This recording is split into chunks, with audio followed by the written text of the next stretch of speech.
Dear students, I, Dr. Nidhi Sharma, Assistant Professor of Chemistry, First Year Engineering Science Department, today is going to explain you the spectroscopic techniques, unit number 5. In that unit number 5, there are two parts, UV visible spectroscopy and IR spectroscopy. So, first slide is based on UV visible spectroscopy. Hello all, I am Dr. Nidhi Sharma, Assistant Professor Chemistry, AISSMS IOIT. Welcome you all for UV visible spectroscopy part 2. In part 1, I have described about the basic terminology and the concepts of UV visible spectroscopy. What is the technique of UV visible spectroscopy? What are the parts of the spectroscopy? Now in part 2, here I am going to describe about the few terms which are involved in spectroscopy and what is the application of spectroscopy. There are few important terminologies which are used in UV visible spectrophotometry. The first term is chromophores. Now the chromophores are covalent unsaturated groups which are responsible for the electronic absorption in UV visible region. As you can see in the example, these are the functional groups which contains double bond. Now the second is oxochrome. The oxochrome is a saturated group. Important is saturated group with lone pair of electron. And when this oxochrome is attached to the chromophores, then it changes the wavelength and intensity of absorption. It means the presence of oxochrome is only possible if the chromophore is there in the compound. Okay, so the function of oxochrome is only to alter the wavelength and intensity of absorption. As you can see in the given example, benzene, it is chromophore as it contains the double bond. If on benzene ring there is a presence of methyl group is also an oxochrome. And now you can compare the wavelength. In case of benzene, the wavelength is 225 nanometer, and in case of toluene, the wavelength of absorption is 216. So there is increase in the wavelength of radiation. And then after that, if you go for the phenol, which contains OH group, so here, as you can see, it is 270 nanometer. So it means the oxochrome is changing the wavelength of absorption. There is a very simple graph which I have shown in this slide. It shows the relationship between absorption of radiation and the wavelength.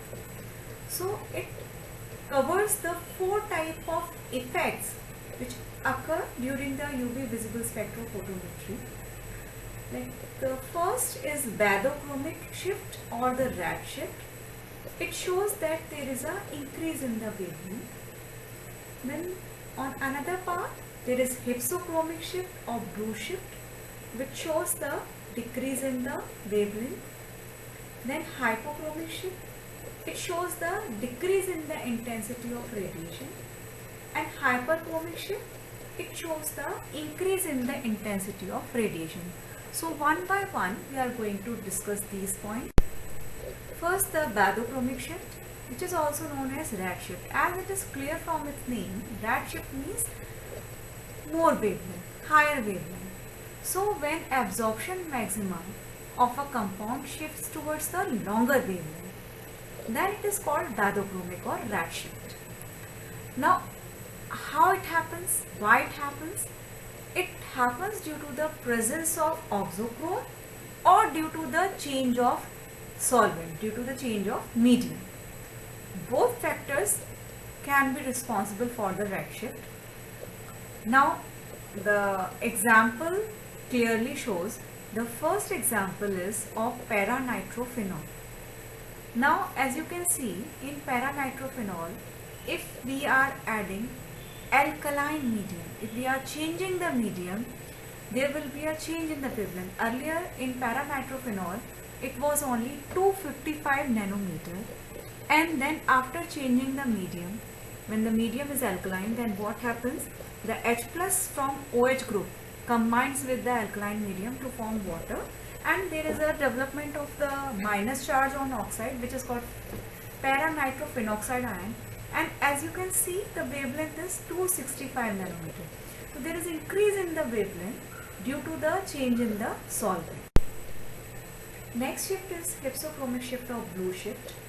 So what it shows, when absorption maxima of a compound shifts to the shorter wavelength, then it's called blue shift. In the example, it is clear when aniline is subjected to the acidic medium. Now what is going to happen? There is a conjugation loss. Conjugation loss how? Now this H plus ion which is present in medium, it is going to combine with NH2 to form anilinium ion.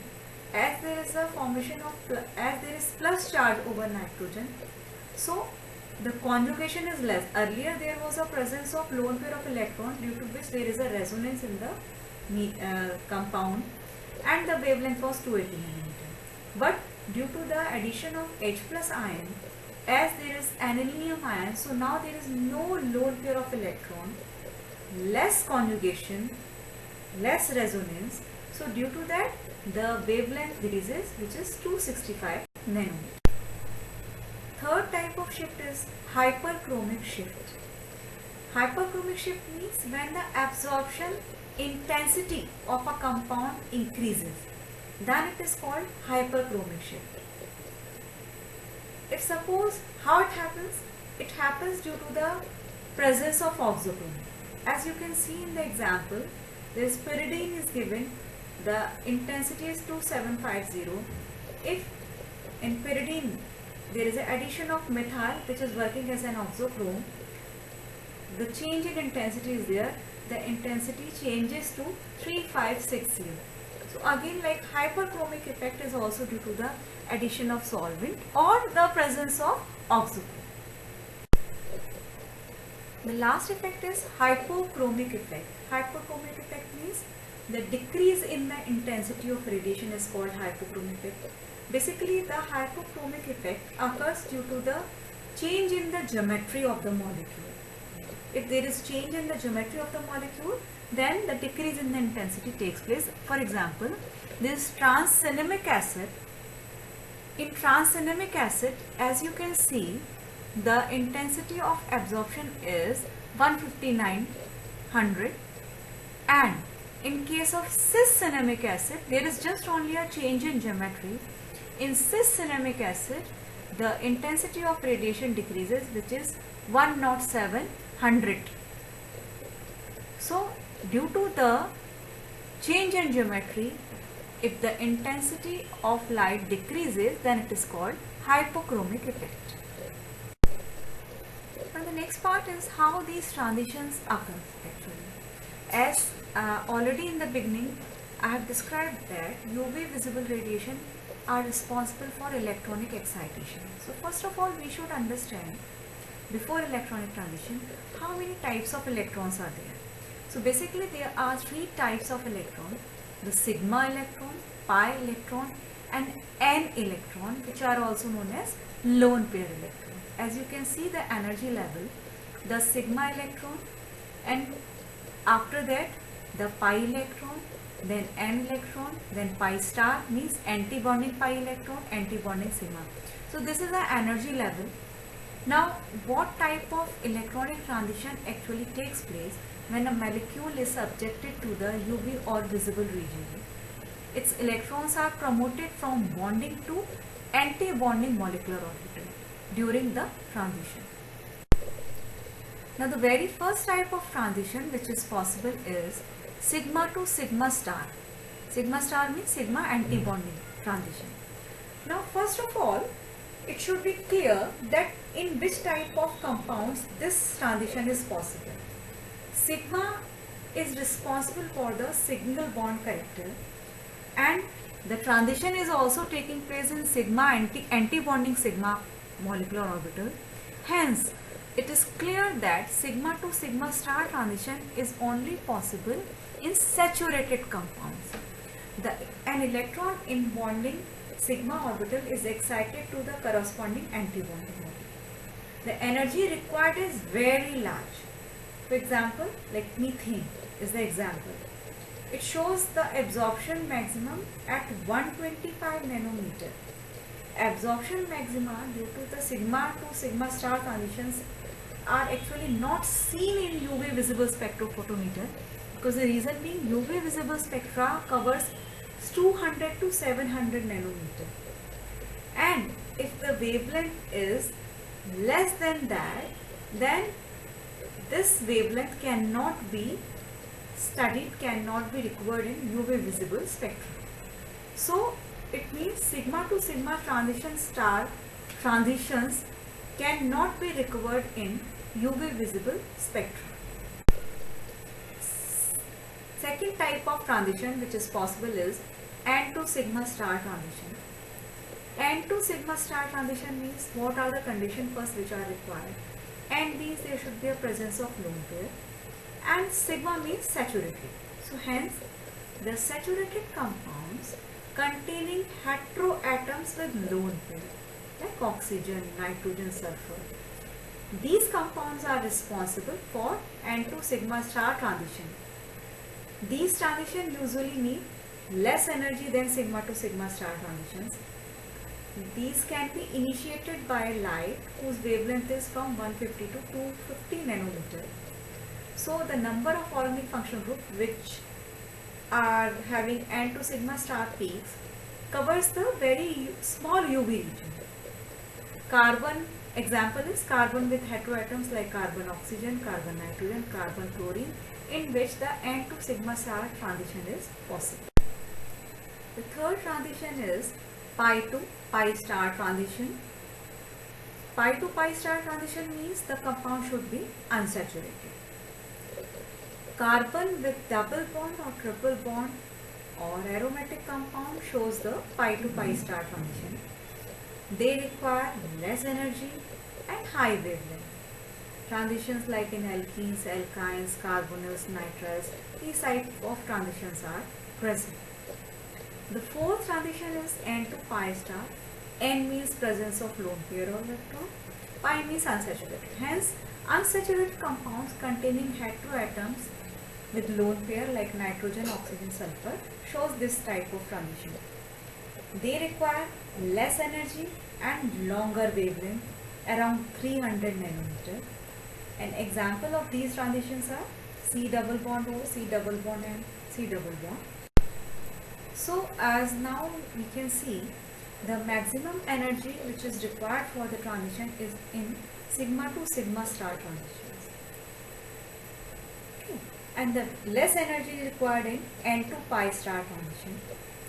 There are two transitions which are forbidden transitions in which UV visible spectroscopy spectra is not observed. Sigma to pi star or pi to sigma star, these are forbidden transitions. Sigma to sigma star transition occur near UV, not in UV region. It occurs near UV region. Pi to pi star occurs in near UV and visible region. And N to pi star occurs in visible region. As you can see in the table, in case of N to pi star, if it comes in 270 to 350 nanometer, it gives the R band. If pi to pi star, the three types of band can be obtained: E band, B band and K band. E band is ethylenic band. It comes in 180 to 200 nanometer. B band means benzene or aromatic band, 220 to 270 nanometer. And K band, when there is a presence of conjugation, then 210 to 280 nanometer.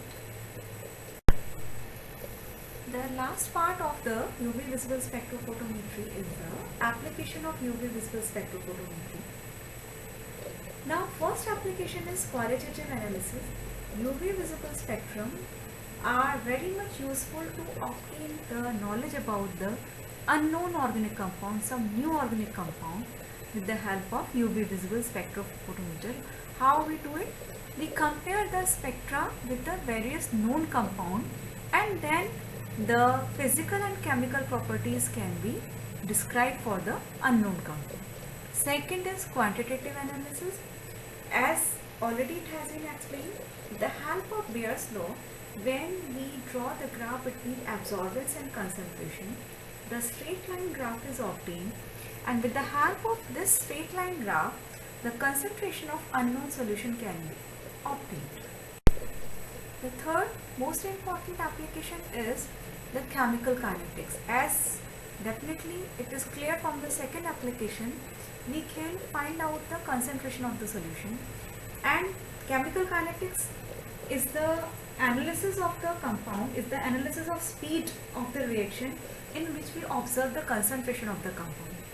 Hence, the absorbance is directly proportional to the concentration of reactant or product. So with the progress of reaction, the change in extent of absorption per minute, it can help to study the kinetics of chemical reaction. The fourth application is the structural information, as lambda x gives the information about the chromophores, oxochromes. These are the structural part of organic compound. So whole structural information can be obtained with the help of UV visible spectrophotometer, as well as the UV visible spectroscopy can help to detect the dissociation constant of weak acid, weak base, as well as for the detection of impurities which are present in the compound. Thank you.